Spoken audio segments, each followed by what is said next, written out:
Começa agora a Raiz da Solução Podcast. Fala, raizeiros! Estamos começando agora mais um A Raiz da Solução Podcast.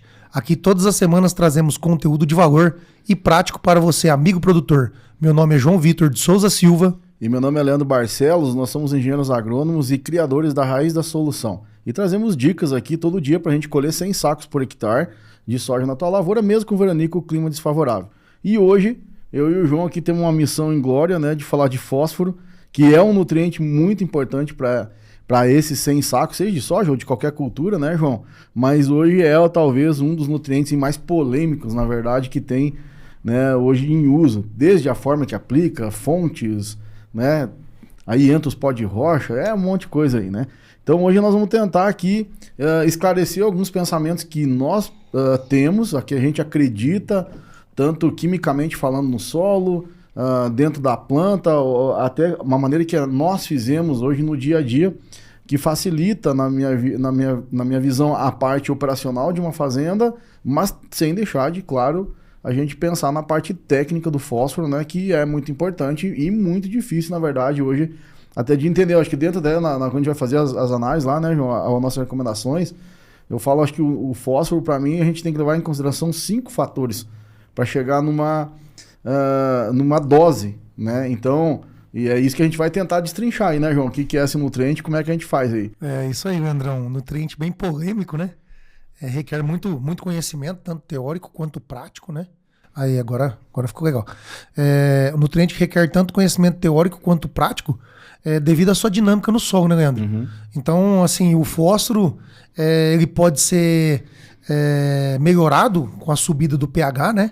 Para a gente ter uma maior disponibilidade. Automaticamente nós vamos neutralizar alumínio e ferro, que podem ser precipitados e também absorvidos aos óxidos de ferro e alumínio na maioria dos latossolos brasileiros, né?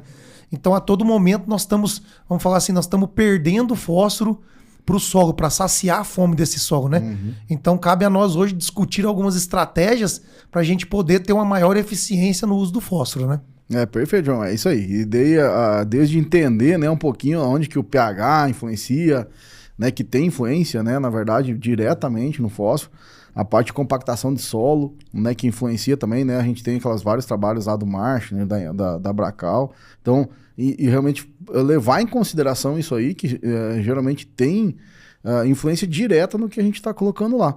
E às vezes é aquela história, o que é mais barato, às vezes a gente colocar um calcário ou comprar o fósforo. Né? E nem vamos falar diretamente nisso, mas até na eficiência do que tu está colocando lá, né? Então, acho que hoje até a gente estava discutindo sobre alguns assuntos de como fazer isso aí, né? Então, a gente vai falar isso aí durante o percurso aqui do nosso podcast. Hoje tá eu e o João aí, né? Nesse sentido de realmente trocar ideia aí, né, João? Nesse sentido aí pra gente colocar em prática mesmo e talvez acirrar um pouco essa discussão, né? Que de vez em quando ela dá uma parada aí no fósforo, mas eu acho que a gente tem como voltar, né? E tá sempre levando essa parte de várias opiniões e de como é que funciona. Mas beleza. Eu acho que uma parte, sim, que essa parte acho que do pH, né, João? A primeira aí que nós podemos falar. Com certeza, né? Porque tem diversas formas de fósforo, né, João?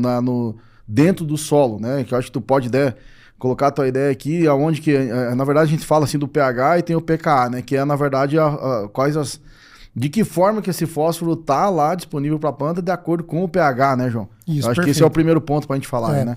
Assim, as formas são diferentes do solo de acordo com o pH, né? A predominante H2PO4-, que ela vai desde o pH 2 e pouquinho até próximo do pH de 7, né? Acima de 7 é HPO4, 2-, né? Então não é H2, é HPO4. Uhum. E por último, acima de 12, HPO4-3, né? Uhum. Que são formas mais difíceis de se alcançarem, né? Porque são pHs muito altos, né? Então a forma predominante nos solos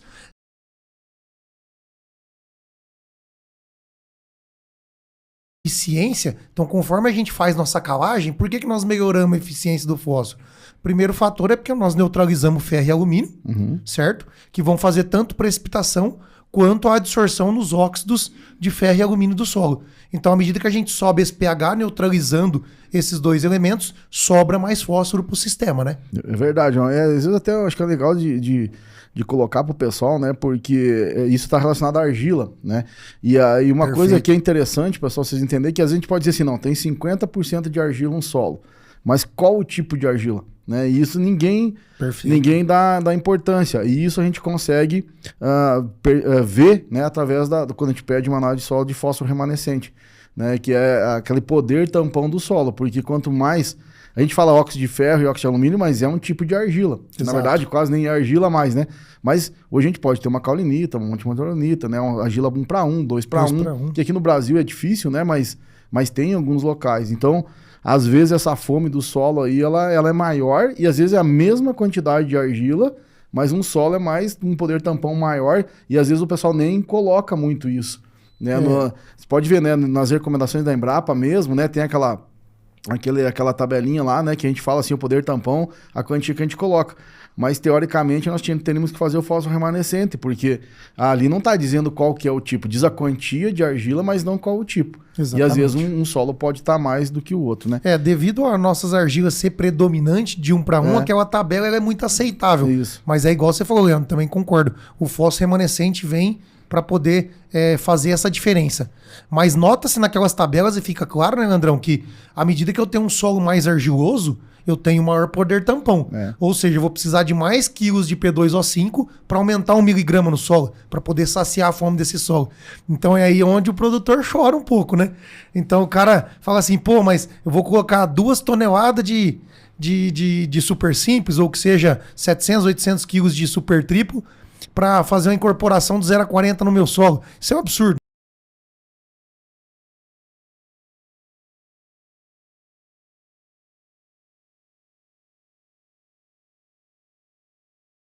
Imagina, aí que vem a vantagem do calcário de novo, né? Porque quando você coloca o calcário, você tira essa parte desse fósforo que estaria dissolvido, uma parte dele, né? E com o calcário que é muito mais barato que fósforo. Então você imagina o quanto não tem de fósforo dentro desses solos argilosos, né? Vamos pensar que se você colocar bastante calcário lá, claro, de acordo com a análise de solo, tudo bem, mas, rapaz, imagina a disponibilidade que não tem de fósforo dentro do próprio solo, sendo que só você aumenta o pH dele, né? Então isso aí acho que é importante a gente começar a colocar para as pessoas entenderem que às vezes você melhorar a eficiência, né, do teu sistema ali, fósforo é um dos nutrientes que mais ganha, né, quando você pensa em compactação de solo e pH, né, porque ele é um nutriente mais complicado de liberar, né, do sistema de argila, né. Leandrão, eu acredito muito nisso. E outra coisa, né, nós temos que lembrar que o fósforo ele tem de 2 maneiras no solo, né? O fósforo inorgânico e o fósforo inorgânico. O orgânico, desculpa. Assim como a gente bate forte no tal do nitrogênio orgânico do sistema, auxiliando as plantas lá na fixação biológica, porque o inorgânico prejudica a nodulação, com o fósforo é a mesma coisa. À medida que nós temos um fósforo inorgânico, ou seja, aqueles níveis críticos no solo baixo, muitas das vezes quem supre a planta, que o cara fala assim, mas eu não estava no meu nível crítico de solo, eu estava na metade e mesmo assim eu produzi 80, 90. Eu posso ter certeza que o fósforo dele está vindo da parte orgânica, porque que a planta está precisando de fósforo, está absorvendo, é mais ou menos por aí. Então nós não podemos esquecer que estratégias também, Leandrão, para aumentar essa matéria orgânica, são estratégias para poder suprir a necessidade de fósforo via orgânico, que muitas das vezes o inorgânico está baixo, o orgânico faz esse papel, né? Então é importantíssimo isso aí também. Não, beleza, João. Tá, bom, então acho que fica esse entendimento, né, do primeira dica nossa aí, né, de realmente pensar em pH de solo, né, e aonde que, né, tá esse fósforo absorvido, né, seja no alumínio, no ferro, num pH mais baixo, seja num cálcio, mas raramente, né, porque, como a gente falou ali, tu pega hoje para ficar mais na forma de apatita, alguma coisa no cálcio, tem que ser um pH bem alto mesmo, né, acima de 8, e daí vem a história do pKa, né, que é na verdade o pH que você tem a metade, tipo, numa forma, a metade em outra forma, né, e para formar o fosfato de cálcio aí, é bem difícil mesmo, nos nossos solos, eu acho que não precisa se preocupar tanto, mas nos solos, pensando em alumínio e ferro diretamente na argila, sim, né. Perfeito. Então, eu acho que é por aí, né, é o primeiro entendimento e eu acho que o recado que nós temos que deixar. Tá? Importante nós pensar em pH de solo nesse sentido. Correlacionando com isso, João, só para antes nós entrar mais no outro assunto aqui, que é eu acho que deixar bem enfatizado, né, a importância de um solo bem arejado, né, com bastante oxigênio, Porque influencia diretamente na disponibilidade desse fósforo para a planta, né? Em função de quê? De novo, respiração, né? Tem que ter energia para absorver aquela história toda.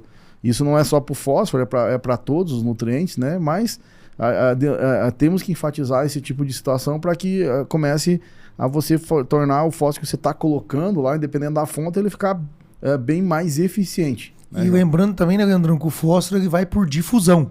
Então ele caminha a curtas distâncias. Então a compactação favorece o desenvolvimento do sistema radicular.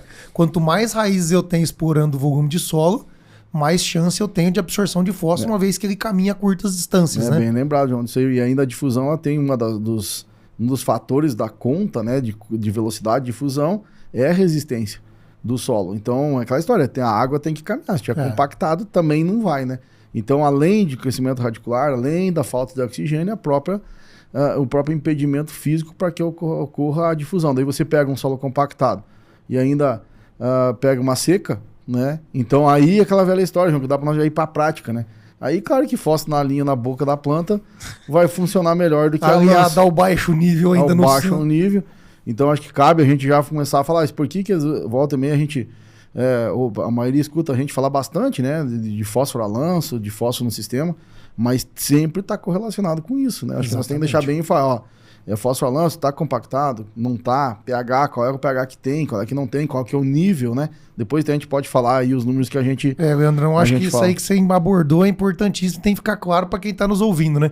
Que às vezes o pessoal pega uma informação que a gente fala, o pessoal lá da Raiz da Solução defende o fósforo a lanço, mas esquece de falar as condições que nós defendemos o fósforo a lanço, né? Então o solo está descompactado, o solo está bem aerado, o sistema radicular está bem desenvolvido. Aí sim nós estamos nos níveis que a gente considera como ideais, né? Que são próximos do nível crítico. E aí sim a adubação fosfatada a lanço dentro de um sistema que está cheio de premissas e bases.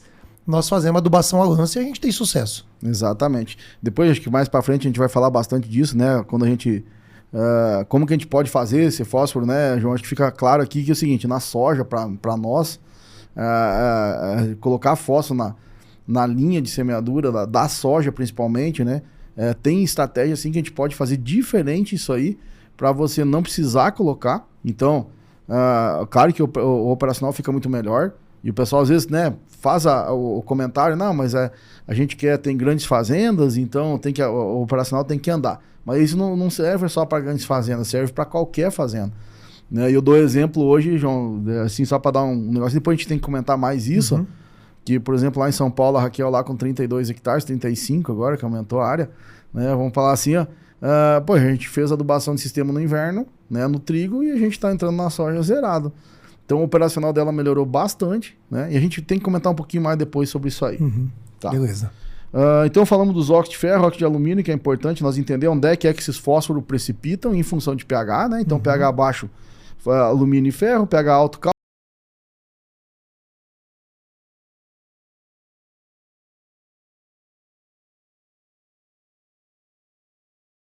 Vale a pena a gente comentar aí pro pessoal. Isso, né? Leandro, isso é bem polêmico e todo ano, a pergunta dos alunos que entram são a mesma. Eu vou fazer uma área de abertura, um reset de solo. Eu posso colocar o calcário com fósforo? Sim, você pode. Então, o primeiro ponto é que, se nós pensarmos aí num super simples, num super triplo, eles vão variar aí de solubilidade entre 7 a 20 dias, 21 dias, né? E quando a gente pega, por exemplo, fontes que tem nitrogênio, tipo um MAP, um DAP, isso é questão de horas, né? 12, 24, 36 até 48 horas, essas reações. E quando nós vamos para o calcário, quando a gente faz aquela IRE, né, que é a eficiência relativa, que é a quantidade de partículas que vão reagir em 3 meses, de acordo com as peneiras, né? Aquilo ali mostra para nós o quê? Aquela fração mais fina é a quantidade que vai neutralizar de ácidos junto com a eficiência, né? Em 90 dias. Ou seja, em 3 meses, naquela fração. Não quer dizer que é o calcário todo, mas naquela fração em 90 dias. Então, nota-se que são períodos totalmente diferentes de reação, por isso que nós podemos fazer o fósforo misturado com calcário. Exato. Então você não vai ter essa condição de, eu vou perder, eu vou precipitar, uma vez que as velocidades de reações são completamente diferentes. E caso chegue a acontecer, por exemplo, a formação de fosfato monocálcico em bicálcico, que você tem que subir bastante o pH, não quer dizer que você está perdendo esse fósforo também. Ele está numa forma bicálcica que ele está protegido. E à medida que a gente abaixa o pH, ele vai voltar para essa forma a ser absorvida pelas plantas. Quando? Quando nós tivemos acidez no solo. E a todo momento nós temos acidez, né? Retiramos base, o solo acidificou. Nós fazemos cultura nitrogenada, acidificou o solo. Enxofre elementar ajuda a acidificar o solo. O próprio MAP em cima do calcário ajuda a acidificar e solubilizar o calcário e ajuda a acidificar o solo. Então, a todo momento, nós estamos indo e voltando com essas formas de fósforo no solo, né? Então, na minha opinião, nós podemos ficar bem tranquilos em relação a misturar calcário com fósforo. Sim, não, com certeza, né? E eu, se eu não me engano, esse dia eu estava lendo, acho que era até um trabalho do Rafael Nunes, do professor Rafael Nunes e do professor Djalma. Isso. Que mostra isso, ele também mostra bastante isso aí. E já coisas bem antigas já, né? Mostrando que não tem problema, né? Porque às vezes o pessoal vem, então tem a parte científica mostrando isso aí, não é uma opinião da gente, né? É uma explicação que tem, e na parte de pesquisa também que não tem problema. E eu falo sempre, nós aqui na Bahia, que a gente faz tudo na seca. E outra coisa, né, Leandrão? O nosso centro de pesquisa, logicamente, nós precisamos dos pesquisadores, professores, agradecemos a ele todos os dias. Mas o nosso campo de pesquisa, que é o campo de batalha, né? Que é a prática, nos mostra também. Fazemos calcário e fazemos fósforo, aumentamos os níveis, neutralizamos alumínio, subimos cálcio e magnésio, tá tudo certo. Não, perfeito, João. Eu acho que é por aí que tem que pensar, né, nesse sentido. Então pode sim fazer, né, ainda mais áreas mais já velhas, né? Que eu acho que isso é interessante até, João, a gente falar, né, um pouquinho disso, né, de um solo que tipo assim, o que é um solo ficar velho, né, João? Acho que dá para comentar um pouquinho aí, porque aquela história, eu lembro bem que ali na linha do ouro, onde tinha uma fazenda ali, a Triunfo, que eu conversava bastante com o pessoal ali, e tinha seu Adil, que agora já é falecido, ele me falava, Leandro, assim, ele falava, olha a parte prática dele, ele dizia, olha, Leandro, um sol de 0 a 10 é uma coisa, de 0 a 10 anos, de 10 a 20 anos é outra coisa, depois de 20 anos você nunca come menos que 50. Né? Ele falou assim, mas o que era o velho solo para ele, né? E hoje a gente sabe que geralmente o solo velho está relacionado com o fósforo, né, que foi ali absorvendo, foi cobrindo aquelas cargas e começou a disponibilizar mais com o tempo, né? Vamos dizer, sanou todo aquele fósforo que precisaria ficar retido na argila, e já com pH mais alto e tal, que sempre fica um pouco, e daí começa a ficar mais disponível, né? Na verdade, ou começa até ter aquela história, imobiliza e mineraliza ao mesmo tempo, então a parte positiva fica melhor. Então ficar um solo velho é interessante nesse sentido, né? E claro, antigamente, eu acho, João, não sei o que é a tua opinião, mas antigamente, então, eu acho que hoje essa história do 0 a 10, 10 a 20, era numa época que a gente usava X quantidade de calcário, né, e X quantidade de fósforo. Hoje a gente está usando muito mais, por isso que nós estamos conseguindo tornar solos velhos de acima de 10 anos em 3 anos. Perfeito. Porque, né, o meu pensamento é esse, a gente está colocando, em vez de colocar 3, 4 latas de calcário, nós estamos botando 10. Então a gente já... Com certeza, aceleramos o processo em velocidade e em quantidade, né? Para liberar esse fósforo que a gente está colocando como adubação, né? Então dá para dizer que hoje não precisa esperar 10 anos, nem 20 para tornar um solo velho. Depende da quantidade que você está colocando, principalmente de calcário, né, para cobrir aquelas cargas que o fósforo ficaria absorvido e, né, para ele ficar mais livre. Porque tudo na minha cabeça, essa história é o nutriente, acho que mais que se correlaciona à idade, né, de um solo que a gente fala assim e ele ficar mais produtivo, né? Com toda certeza, não concordo 100% com o que você disse. E aí eu gostaria de fazer uma pergunta também, que eu acho que ela cabe nesse podcast aqui para quem está nos ouvindo, que muita gente também pergunta. Pergunta, na verdade, não, Leandro, é aquele medo de zerar o fósforo. Então, assim, vamos comentar um pouquinho só de níveis, teores, que eu acho que é importante. E, na sua opinião, quais são esses níveis pra gente tomar aquela decisão de, cara, a partir disso aqui, eu vou zerar o fósforo porque eu começo a entrar num consumo de luxo, onde eu tô prejudicando minha planta e não favorecendo ela. Fora que eu tô gastando dinheiro. Sim. Não, eu acho que hoje talvez seja o maior desafio, né? O maior desafio e ato de coragem, né, de o cara fazer um negócio desse. Mas vamos lá, alguns pontos. Então, pra mim, pra nós aqui, né, João, que a gente faz, nós fazendo, que eu atendo, que tu atende, né, o que acontece? Pra gente chegar a zerar um fósforo, de não fazer uma aplicação, por exemplo, numa soja, ele tem que estar nos níveis altos, né? Da camada 0 a 20 e 20 a 40. Perfeito. É muito importante. Ó, o detalhe, então, não é só 0 a 20, não, é também 20 a 40. 20 a 40 é importante, né? Porque se não tiver ali, eu não sou muito, assim, não tenho tudo essa coragem aí, né? Porque depende de um ano mais seco, menos seco. Mas vamos lá, até começando, para colocar essa resposta, primeiro ponto para um dia eu chegar como um consultor, João, e recomendar o zero, eu tenho que saber quem fez a amostra, quem coletou, que laboratório que foi e se está em agricultura de precisão, né? Eu jamais vou recomendar alguém zerar um fósforo, mas pode ter 90 ppm de 0 a 20, 40 de 20 a 40. E eu nunca vou recomendar se o cara tem uma amostragem de solo que não for em agricultura de precisão.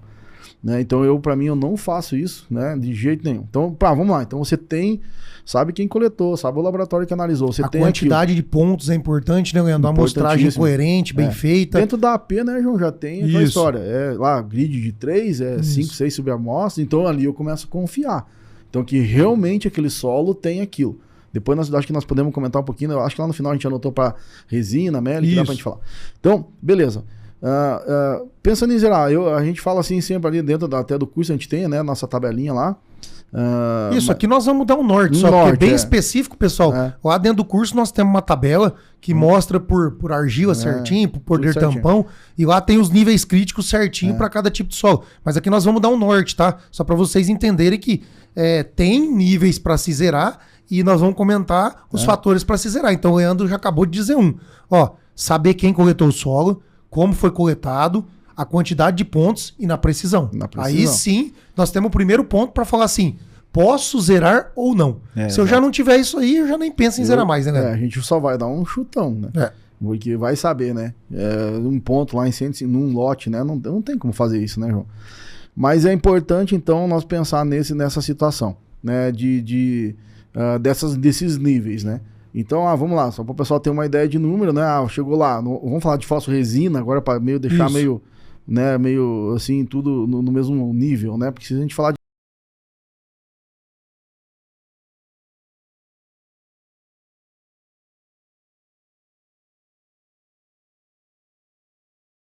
aprendi isso esses dias atrás, que tem a resina mista e a resina aniônica. Tem as duas? Para mim que era só aniônica. A resina aniônica você consegue só detectar, né, ou medir ânions, né? E a resina mista você consegue detectar ânions e cátions. Por isso que às vezes você tem... tu consegue tem lá o método resina, que você vê potássio, cálcio, tudo por resina também. Mas falando até disso, né? Se a gente comentar com o laboratório, se eles... porque essa resina ela é lavada, né? Ela é reutilizada.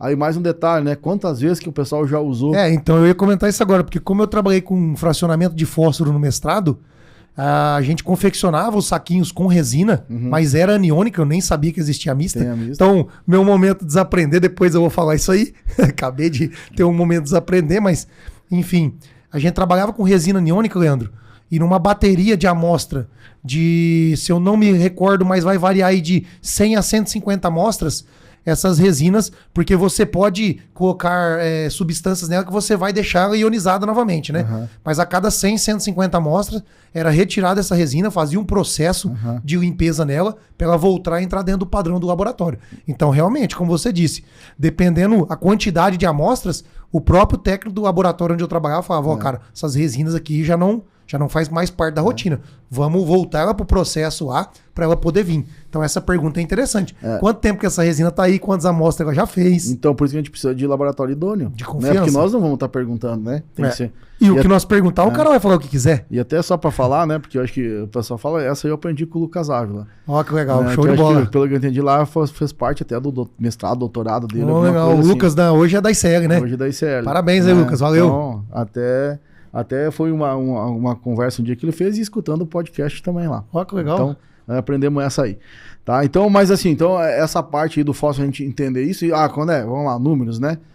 Para eu ter coragem mesmo de zerar, tem que ter pelo menos ali 12, 15 ppm de 20 a 40. Beleza. Né? E ter aí acima de 35, 40 ppm na camada 0 a 20. Geralmente, né, assim, quando a gente chega nos 35, depende do histórico da lavoura, a gente começa a colocar até 40, 42 ali, a gente coloca o que a planta está extraindo. né? Mas para zerar mesmo 50, 60 ppm... E outra, aí né, a gente Leandrão, zera, né? dependendo do ano também, né? Por exemplo, se eu tô ali de 35 a 40, muito próximo dos níveis, e vem um ano igual aquele onde os fertilizantes explodem, Isso. eu tenho uma poupança no meu solo. Exato. Eu posso utilizar um pouco do que eu tenho ali, próximo do nível crítico, e no próximo ano a gente vem e faz a reposição, ou até mesmo na entre-safra, se os preços melhorarem, eu faço uma adubação de sistema. Então serve muito para isso aí também, mas é show de bola. Eu concordo bem com esses níveis aí, estamos na mesma linha de raciocínio. E daí eu acho que por que a gente fazer, né? Por que a gente zerar um fósforo, né? Eu acho que, João, a gente pensar, né? A gente sabe que hoje, na nossa concepção, e claro, baseado em alguns estudos de pesquisa e nossa vivência do dia a dia, quando a gente tem muito fósforo, né, nós temos, depois a gente vai falar um pouquinho de micorrizas, né, a própria parte de precipitação com zinco, né? Fosfatase. Então, assim, ó, poxa, tá com 80, 90, para quem tá estudando que tem esses níveis 80, 70 ppm em resina, né, na camada 0 a 20, né, na nossa visão, não é que vai colher mal, mas tá perdendo produtividade, né? E ainda você vai lá e coloca mais fósforo, ainda coloca na linha, né? E aí não segura a planta, daí aquela história toda, né? Então, eu vejo que a dica aqui é tipo assim, ó, começa a pensar desde que tenha, né, essas análises de solo na mão bem feitas, mas comece a experimentar dentro da fazenda, né? Tipo um pedacinho sem, quando tiver esses níveis altos, né? Isso. Depois e gente... assim, André, é mais comum do que a gente pensa. Então, Muito por isso nós mais. estamos comentando isso aqui. Isso não são exceções. Não. Isso é rotina, pelo menos na Bahia, Piauí, alguns locais que a gente trabalha, isso é rotina. Conscientizar a pessoa de que realmente ela está no nível de zerar, isso é muito difícil para ela, porque ela veio de uma cultura onde quanto mais fósforo colocava, mais produzia. Só que chegou num ponto que nós saturamos o solo. Então agora é o momento da gente tirar um pouco o pé e realmente, Leandro, nós estamos consumindo, o consumo de luxo está em excesso e nós estamos perdendo. Principalmente, Leandrão, o que você comentou, eu concordo, segurar a planta. Hoje nós estamos querendo estruturar a planta, melhorar a arquitetura, engalhamento, para poder colocar mais vagens. E aí eu tenho nível de fósforo alto no solo, ainda coloco fósforo na linha. Cara, não tem Cristo que segura a planta não dessa. Tem, aí não tem porquê. E aquela história, quer fazer poupança de fósforo, né, João? Compra, né, está num preço bom e guarda no galpão pro outro ano. Né? E se é fazer poupança, né, aquela história de fazer poupança, tô colocando no solo é poupança, porque aquela velha história, né, o fósforo não vai embora, ele não se movimenta, né, e tudo aquilo, né? Então isso aí é uma utopia, né, tipo, porque não é bem assim que funciona. Né? Então, assim, o fósforo em excesso sim prejudica a produtividade, não quer dizer que você vai colher mal, mas prejudica a produtividade e você não precisa colocar no solo. Então, se quer guardar, guarda no galpão, né? Nesse sentido. Eu acho que isso é muito importante ficar claro. E tem esses níveis aí que a gente fala, tá? E é muito importante cuidar o 20 a 40 e o 0 a 20, né? As duas formas de fazer. E claro, quanto é que você quer colher. Então, acho que um nível assim bem confortável pra gente, né? Vamos pensar de ter um nível de fósforo, é nessa faixa de 30, 40 ppm aí. Em resina fica bem tranquilo a nível de Brasil, né, João? E só puxando um gancho, Leandrão, um outro parâmetro também, que quando a gente sobe demais fósforo e perde produtividade, uma vez que a gente diminui essa associação com micorrizas, que nós entendemos que não é só responsável pela absorção de fósforo, mas também por zinco e cobre. Sim. Então negligencia esses dois micronutrientes que são importantes. Água, exatamente. E uma maior volume de risosfera ali, de proteção. Sim. Então tem uma tendência muito forte nos trabalhos de diminuir a associação com esses fungos. E outra é a produção de fosfatases ácidas, que à medida que nós temos um nível ideal ou próximo do nível crítico, a produção de fosfatase em algumas etapas do desenvolvimento da planta, que são estratégias para melhorar a absorção de fósforo, ela é diminuída. E aí também nós temos a menor de absorção de fósforo. Eu acho que isso é legal falar, porque a planta pensa, né? Exato. Acho que esse é o grande detalhe, assim, que todo mundo tem que começar a entender. A planta, ela sente o ambiente, né? E através de, quimicamente falando, né? Ela vê o que está acontecendo e ela se remodula, né? Porque de acordo com isso, ela tá faltando fósforo, ela vai dar um jeito de colocar mais raízes, ela vai dar um jeito de fazer associação com micorrizas, por exemplo. Né? E é tão importante isso. E uma coisa que eu tenho falado, João, falo para meus clientes e outras pessoas aí, é que justamente essa parte do fósforo nós não podemos tirar esse estímulo, nós temos que estimular a planta de soja principalmente, porque é um sistema pivotante, é um sistema diferente, né? E, de novo, feijão hoje é um pouquinho diferente, né? Mas também vale, João, assim, ó, que tem pesquisa até ali da Embrapa, né, de Brasília, ali, que realmente, no sul,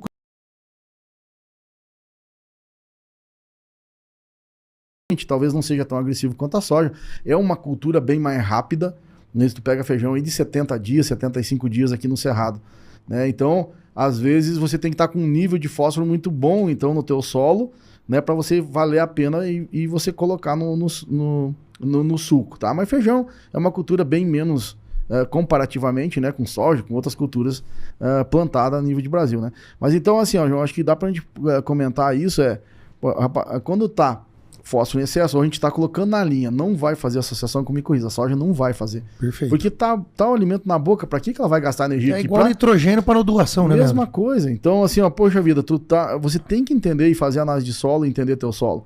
Porque ali você pode estar gastando 2, 3, 4 sacos de soja em fósforo e ainda perdendo mais 4, 5 de produtividade por excesso. E aí tá pecando e chamando que o custo tá caro, que os fertilizantes tão caros, sendo que ele tá alocando o dinheiro no lugar errado. Então, né, só para o pessoal entender essa teoria nossa, né, principalmente em soja, então da gente começar, nós estamos começando a falar muito dessa história do sistema, né? Então, rapaz, no sul, por exemplo, que tem a parte toda de inverno, né, que pode... Olha que estratégia sensacional para colocar um fósforo no sistema e tirar da cultura principal. Não tem coisa melhor. Eu falo sul do Brasil, que ainda mais quem planta trigo, tem as plantadeiras com espaçamento de 17 centímetros, tem uma arma na mão assim que, meu Deus do céu, né? E culturas que são uma bomba de reciclar, não só fósforo, como potássio, né, Leandro? E o que eu acho legal é o seguinte, ó, tá, vamos lá, a gente agora tá falando assim de usar fósforo, não estamos falando de zerar fósforo, né? Estamos falando de a quantia que colocar, quando colocar, depende do que você quer colher. Mas essa estratégia, João, que eu vejo de a gente adubar o sistema pensando na cultura de inverno para quem está no sul, ou até aqui no Cerrado, quem vai fazer um milho safrinha, né, que teoricamente pode usar, ou quem vai plantar uma braquiária. Então usar o fósforo ali, porque nem a gente falou antes, né, transformar esse fósforo inorgânico em orgânico,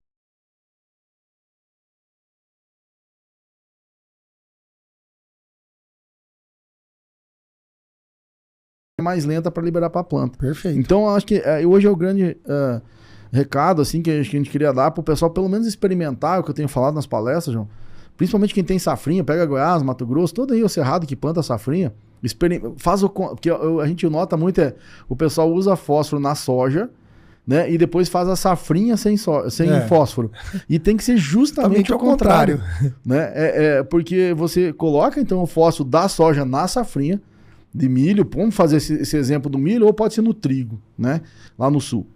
Coloca esse fósforo do milho e da soja no milho, né? E porque até a forma, vamos lá, a eficiência do milho absorver fósforo é pior que a da soja. Perfeito. Então, em função de não ter muita... A soja faz mais associações, né? Com micorrizas, por exemplo. Então, cara, coloca lá no milho, você vai colher mais milho, né? Porque a eficiência dessa adubação... o milho é pior, né? Menos eficiente no uso, né? Então você está colocando mais fósforo lá. Então esse milho vai absorver esse fósforo e a outra parte vai ficar disponível, né? Vai ser na palhada ou no próprio solo. Você colhe mais milho e depois você vai entrar na soja, né? Além de o operacional você não precisar colocar, não tem todo aquele problema de estar usando quem usa na linha, por exemplo, né? Ou até a aplicação mesmo a lanço, né? Então pode até utilizar de usar então na linha no milho, pegar um MAP, por exemplo, e daí em terra, daí tudo certo, né? Perfeito. Nesse sentido. E quem tem o trigo, então nem se fala, né? Porque daí você ainda vem, em vez de colocar 50 centímetros, você vai colocar 17 enterrado. E geralmente o sul que daí tem declive, porque isso é um ponto importante também de fazer adubação a lança. Né? Depende da declividade que você tem, é perigoso. Se não tiver palhada, né, Leandro? Vamos pensar, hoje agora mesmo eu estava ali olhando os grupos de WhatsApp, acho que foi da turma 4, veio lá em Minas, uma bomba d'água lá, 140 milímetros em 1 hora e pouquinho. Onde foi parar isso aí? Cara, se não tiver paga, se tivesse, e não tinha. E até depois só para fazer um negócio que a gente estava falando de compactação, João, até eu vou postar acho que isso no Instagram, aquele vídeo assim, ó, onde estava subsolado, João, e plantou um milhetinho, depois da subsolagem, 0 de escorrimento, né? Olha isso. Só um spoiler para nós falar outro dia essa parte mais de compactação. Então, né, essa parte nós temos sim como fazer o sistema fósforo no sistema ajudar a gente nas culturas, vamos falar meio que de secundárias, né? O milho safrinha para mim é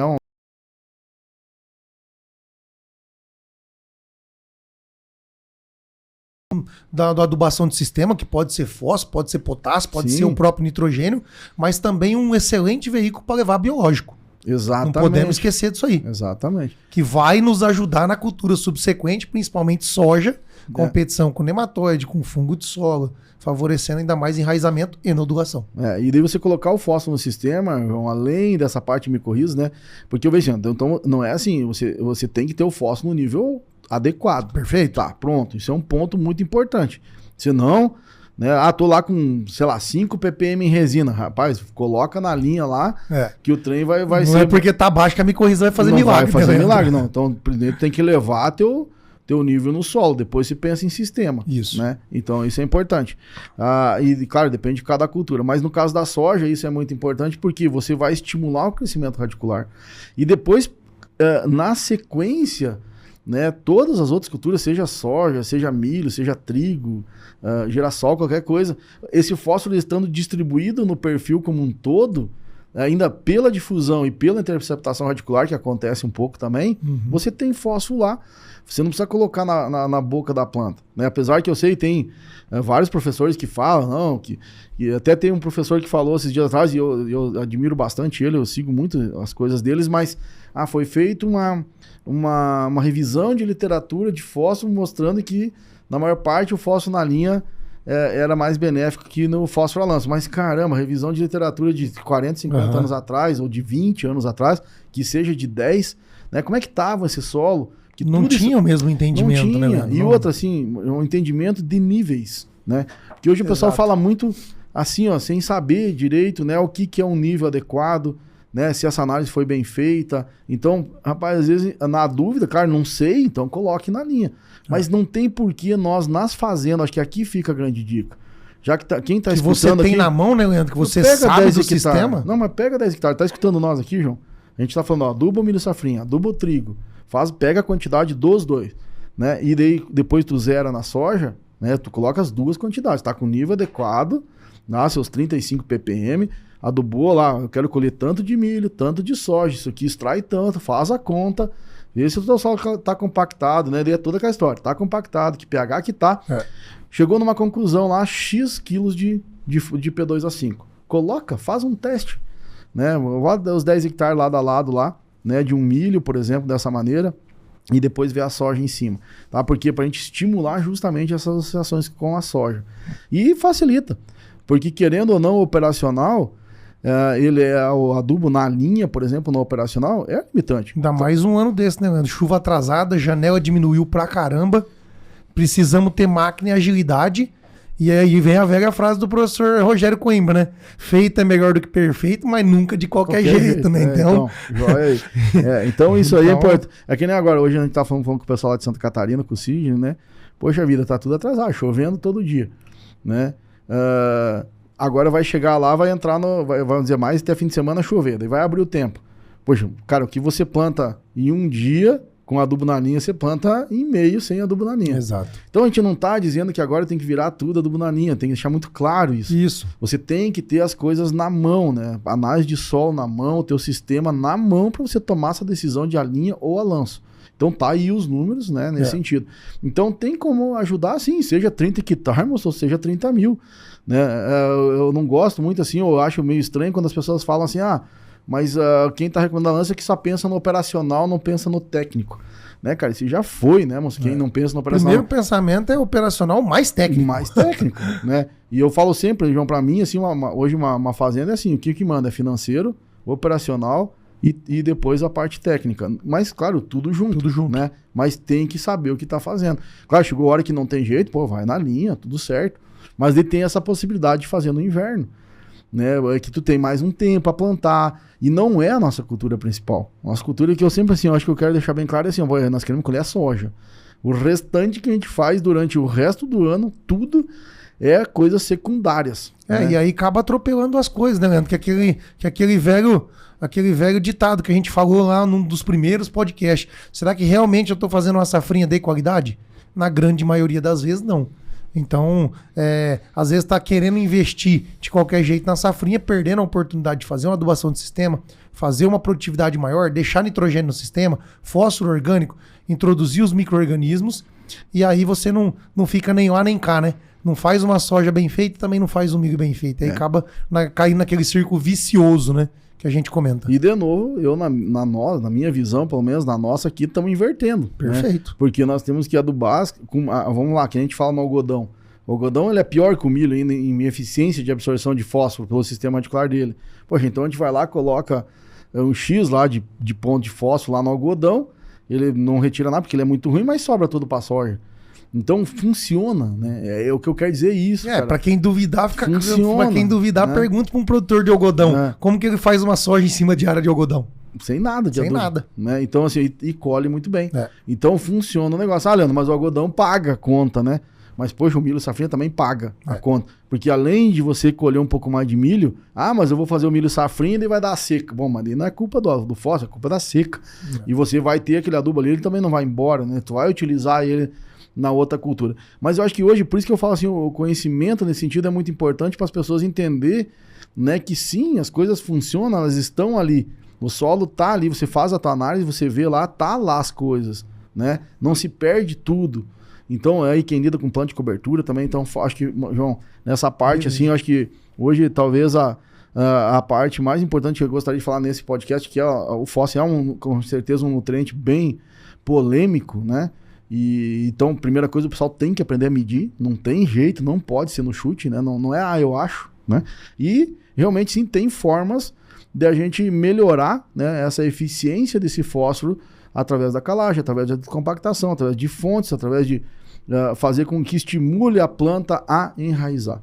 Porque, de novo, assim, voltando nessa parte da soja, para mim, né, falamos de regular a planta, né, fósforo alto, fósforo na linha, ele tem a tendência de estimular, né, e tem trabalho científico, né, nós estamos mandando, tem trabalho científico do professor Ricardo ali mostrando, né, Andrade, que quanto mais fósforo, mais a planta cresce vegetativamente. Beleza? Tem explicação fisiológica, tudo para isso.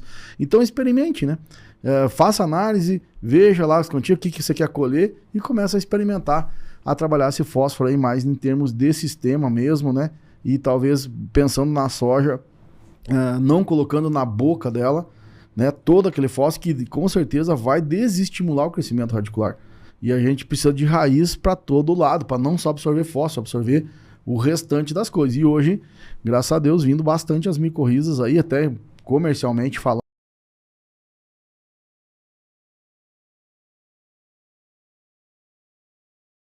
Beleza. Ô, Andrão, eu vou puxar um tópico aqui pra gente falar um pouquinho de fósforo de 20 a 40, falar um pouco de veranico, que eu acho que é importante. Depois a gente vai para o Momento Desaprender. E para fechar, depois do Momento Desaprender, pra gente fechar nosso podcast, eu gostaria de comentar um pouquinho de braquiária. Sim. Das funções dela, principalmente em questão do fósforo em subsuperfície. Beleza. Então, Andrão, eu acho que esse é uma das coisas que a raiz da solução e você, lá na fazenda que você trabalhava como gerente de fazenda, há 6 anos atrás, eu aprendi isso com você. Depois fui para literatura, não tinha nada nesse sentido. Mas assim, a gente defende isso aí porque a gente via contigo na prática. E eu acho que esse é um dos grandes legados da raiz da solução, tá? Que é a questão de defender o fósforo de 20 a 40. Enquanto muitos pesquisadores não dão tanta importância, não estou falando que eles estão errados nem certos, mas não dão a mesma importância que nós, talvez por estar em regiões que chove mais ou que não necessita, mas para nós aqui, ou para solos de cerrado em geral que tenham veranicos, esse fósforo de 20 a 40 é importantíssimo para manter a nossa produtividade ou a nossa resiliência produtiva. É assim que eu ia falar, João. O fósforo 20 a 40, né, é justamente o que nós não falamos, que é para colher sem saco com veranico. Se não tiver fósforo 20 a 40, essa é a parte mais importante para mim do fósforo 20 a 40. Né? Além de colher bem, óbvio, mas quem não tiver fósforo 20 a 40, esquece que vai colher. Vamos lembrar, né, com veranico, né? Fósforo é energia para a planta. Então, se nós estamos num ambiente de veranico, ou seja, começa a secar nossas camadas, principalmente de 0 a 20, se a gente não tiver fósforo lá de 20 a 40, para dar energia para esse sistema, para a fisiologia da planta em si, atuar fazendo metabolismo secundário, tá ativando ácido abscísico para fechamento de estômago, regular a saída de água pela planta, a parte de turgidez, floema, xilema, toda a fisiologia da planta, nós não vamos conseguir suportar veranico e manter a resiliência produtiva. Fato. E tu vê que o fósforo, na verdade, acho que ele é um nutriente que tem tanta coisa que influencia. Alumínio, ferro, cálcio, compactação, daí no caso ligado a pH, mas a parte dessas associações, a parte de difusão, né? O nutriente que mais é por difusão, então tá mais complicado ainda a falta de água. Então tudo conspira para fósforo ser o nutriente mais complicado hoje que tem, ou com mais interações dentro do sistema. E ainda envelhece no solo. E ainda envelhece no solo, né? Então é o primeiro que se absorve, é uma força de absorção muito grande, então é o nutriente mais complicado, não tem jeito, né? E talvez um dos maiores custos hoje de lavoura justamente por isso, né? Mas, João, a gente vê que isso, então a gente tá, eu acho que essa tu falou legal, assim, que eu acho que o legado nosso aqui da Raiz da Solução foi esse.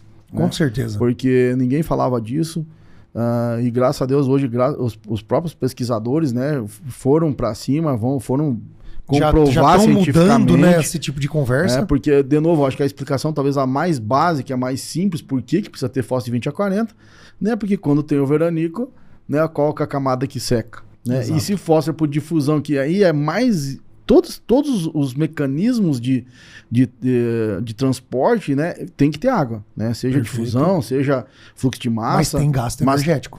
Tem um gasta mais, gasta menos, tem o gasto, mas então, poxa, se secou, não tem água, não adianta nada. E fósforo tem que ter, porque geralmente na camada ali embaixo já tem um pouquinho ainda de umidade, né?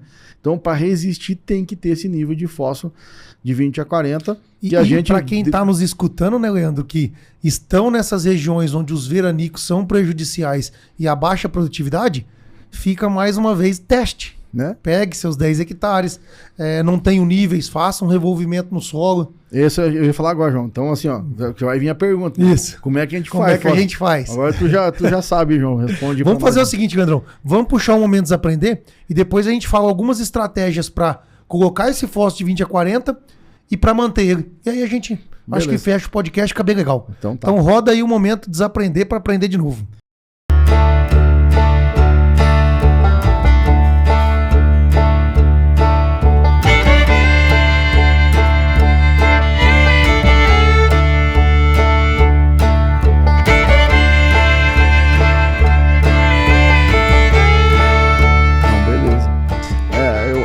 Sei, nessa parte do fósforo, eu acho que essa parte do 20-40. Eu vou falar a minha, você fala a sua. A minha eu acabei de aprender aqui agora, eu tinha uma outra, mas vou falar. Eu não sabia realmente que existia a tal da resina mista, que tanto consegue capturar os cátions como os ânions, né? Uhum. Eu até então, no meu conhecimento, eu só sabia da resina aniônica. Então, esse momento, desaprender para aprender de novo, eu acabei de adentrar nele em relação ao fósforo. Agora ainda pode falar assim, mais um aprendizado dedicado ao Lucas aí, né?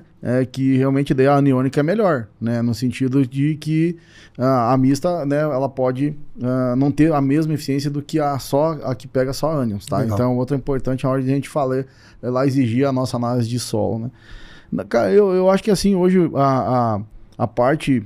Talvez que eu entendi nos últimos anos, não é de agora, né? Mas essa parte do fósforo 20-40 para mim foi muito importante. Show. Né? É uma quebra de paradigmas, né? Porque como a gente analisava lá na fazenda tudo isso, os 20-40 já há muito tempo, e eu sempre pensei nessa história da seca, né? Porque quando tá seco não adianta ter nada de nutrientes, não que não tenha que ter, tem que ter de 0-20, porque a maior parte do tempo...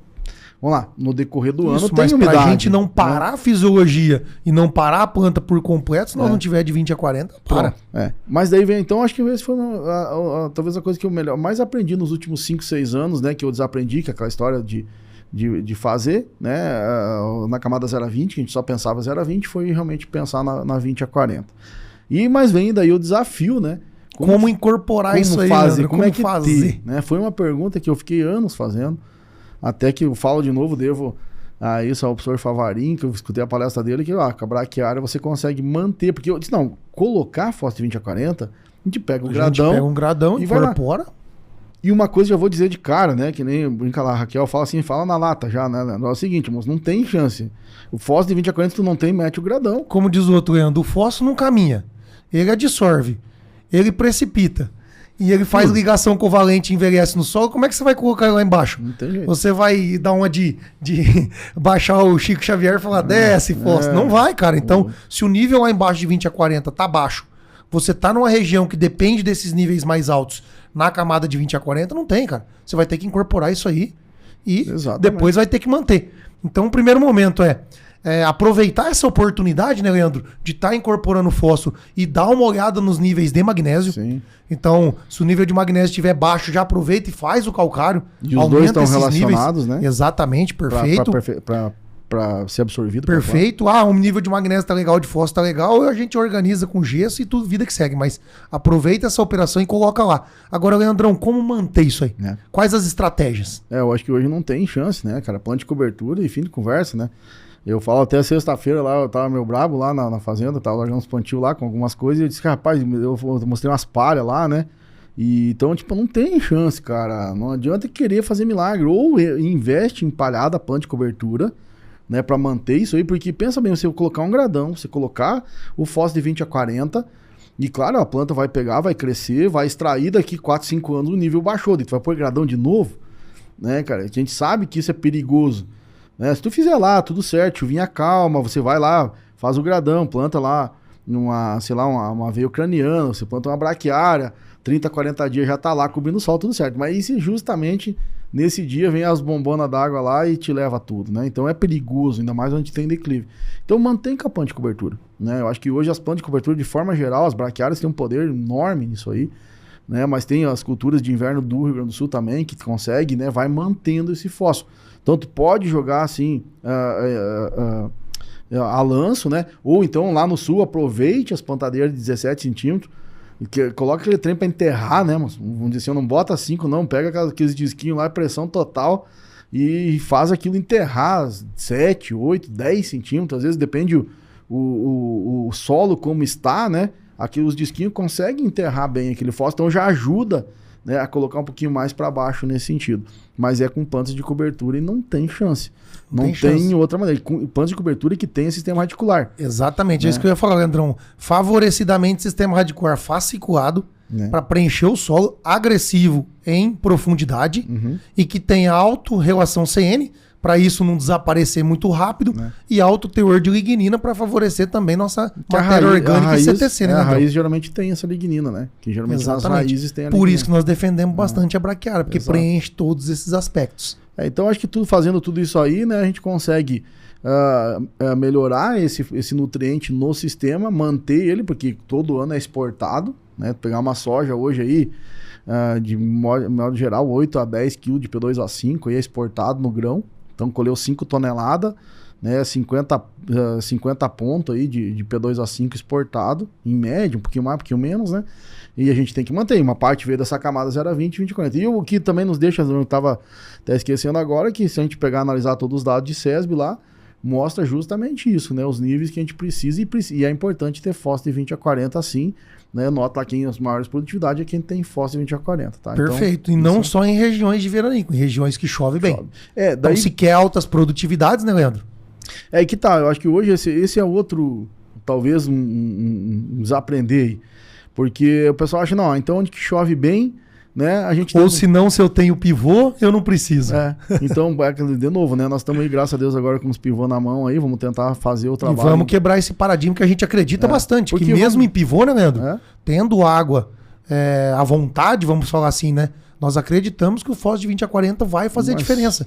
Porque nós precisamos de sistema radicular desenvolvido, porque ali está a produção também de hormônio, né, Leandro? Para fazer parte aérea, estimular engalhamento, e quanto mais nós reprodutivos, mais produtividade. E se tu tem boca, né, vamos pensar, se tu tiver o nutriente disperso no ambiente todo em mais profundidade, tu tendo a raiz, quer dizer que vai estar absorvendo. Porque às vezes tu pode ter uma raiz passando dos 20 centímetros, mas ela passa dos 20 centímetros lá, tudo bem, pega água e tal, mas não tem nutriente. Então ela não é boca para absorver nutriente, né? Ela só está absorvendo água, então para que serve? Sem contar que, Leandro, em pivô são as áreas que têm maior potencial de doenças radiculares. Sim. Então, tendo esse fósforo lá embaixo favorecendo o desenvolvimento radicular, nós temos um sistema radicular que tolera mais o ataque desses patógenos e principalmente nematóide. Exatamente. E aí você favorece todo o sistema. Então, acho que fica meio claro aí, né? Vamos dizer assim, bastante claro a maneira de que tem que ter o nutriente no sistema, como que a gente mantém ele lá.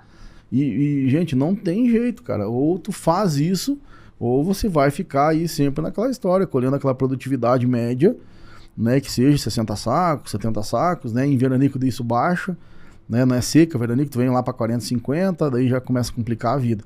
Então, acho que nesse sentido, assim, ó, não gasta muito a mais, né? Eu falo, às vezes 1 ano, 2 anos, você gasta um pouquinho para elevar esses níveis, depois tu só mantém.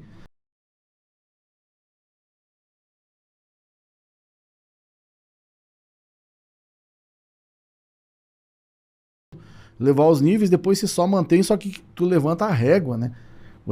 Tu coloca o teu nível de produtividade não em 60. E lembrar, né, Leandrão, que fazendo essas operações que nós dentro da Raiz da Solução pregamos, com os pilares na sequência correta que nós temos, Leandro, ninguém tá reinventando a roda. Nada. Nós simplesmente estamos fazendo o que precisa ser feito de uma maneira muito bem feita. É?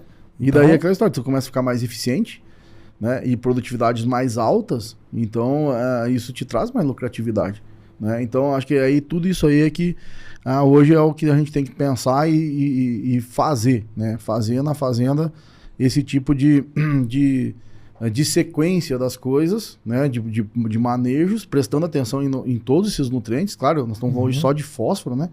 Mas dá para ver que outros nutrientes, né, estão interligados aí nessa história toda.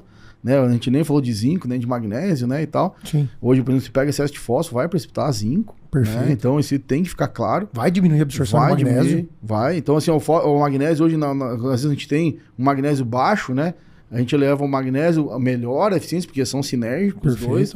Então, tudo isso está influenciando, né? Eu acho que esse é o entendimento que a gente quer que as pessoas tenham, né, para realmente ser mais eficiente na hora de pegar todo aquele nutriente e sim ser assimilado pela planta. Que tem inter-relação, não tem jeito, né? Isso é muito importante, né, João? Beleza, Andrão. Estamos chegando a 1 hora de podcast. Eu acho que podemos finalizar cada um com uma mensagem final, né? Falando sobre fósforo aí. Eu vou começar aqui, aí por gentileza você faz a sua e faz o fechamento, Leandrão. Eu acho que assim, Leandro, para mim, tem vários desaprender para aprender de novo com o fósforo. Nós estamos em constante evolução, mas eu acho que nós já demos grandes passos e para quem está nos ouvindo, faça testes. Então vai lá, coloque seu fósforo de 20 a 40, analisa. Vai lá, acredita mais na adubação de sistema, coloque o fósforo nas plantas de cobertura, na entre-safra, ou até mesmo em plantas comerciais, mas com uma adubação coerente, que vai fazer a adubação daquela cultura e da outra. Então teste também. Outra coisa, se tiver com uma boa coleta de solo, com uma boa interpretação, um bom laboratório e tiver níveis altos, não tenha medo de zerar o fósforo. Vai lá e faça seus testes. Então todos esses fatores são fatores que vão nos levar a um aumento de produtividade. E quando a gente fala de 50 para 70, tudo é muito tranquilo. Mas quando a gente fala, por exemplo, de 80, 90 para 100, aí é o ajuste fino. E isso que nós estamos comentando, Leandro, não é só um ajuste fino, ele é um ajuste geral. Mas para as altas produtividades, nós temos alguns detalhes, entre eles o fósforo de 20 a 40, para poder manter nosso sistema em dia. E nas condições de veranicos ou clima desfavorável, a gente manter nossa resiliência produtiva. Eu acho que é esse o principal recado que ficou para mim aqui hoje. Não, beleza, João, acho que sim, né? Concordo plenamente com você. Para entender fósforo, é um nutriente que tem que entender mais o sistema como um todo, porque tem vários fatores que influenciam nele. Né, que a gente já citou vários. Vamos repetir aqui para o pessoal entender, tipo, meio um resumão. Perfeito. Não, então, pH é importante, compactação, solo, né, para a gente ver. Os próprios níveis de fósforo. Beleza. Né, daí, seja de 0 a 20, de 20 a 40, isso é importante. Qual os extratores que eu estou trabalhando nesses níveis? Que a gente está vendo para a gente poder analisar isso, né? E sempre correlaciona com produtividade, né, nessa história. A parte, então, de associação com micorriza, uma soja, porque, legal, vamos lá, de novo, a soja é o foco, né, nesse sentido. E ela, como ela tem uma boa capacidade, né, ela é boa de absorver fósforo, e ela sim se estimula a fazer essas associações todas, e é a cultura principal, então nós podemos pensar em fósforo no sistema. Legal.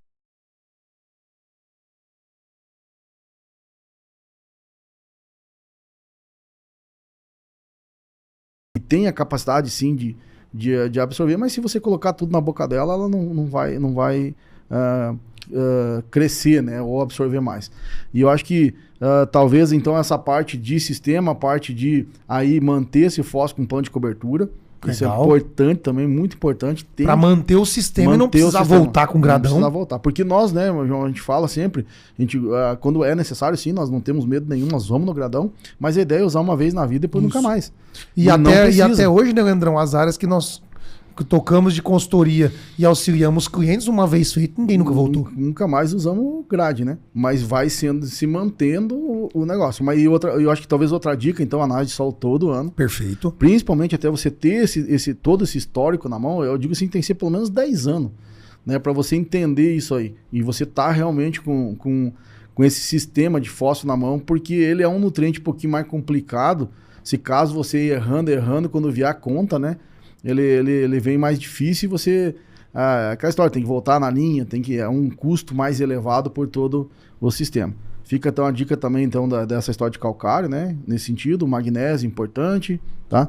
E realmente pensar fósforo mais em sistema, talvez seja o recado, sendo que dentro de tudo que a gente falou, a gente adubando aí os milho safrinha, os trigo, vai ter mais produtividade nessas culturas e depois vai sobrar bastante coisa para soja, né, João? Então acho que aí fica o nosso recado nesse sentido de realmente, né, cuidar, né, e entender, né, toda essa parte e realmente vai para o campo lá e começa a experimentar esse tipo de coisa, né? Porque hoje é um nutriente que está também finalizando aqui o raciocínio diretamente ligado ao nosso operacional. Show. Né? Porque eu acho que é o único nutriente hoje assim que o pessoal, um potássio todo mundo não tem medo de fazer a lanço, né?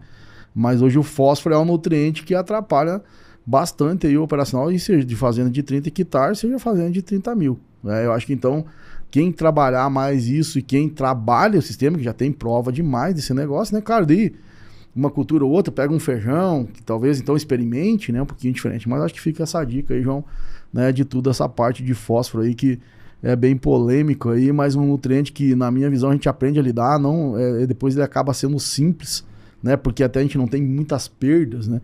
E aí, vamos lá, vamos achar alguma coisa de bom do fósforo aí, né?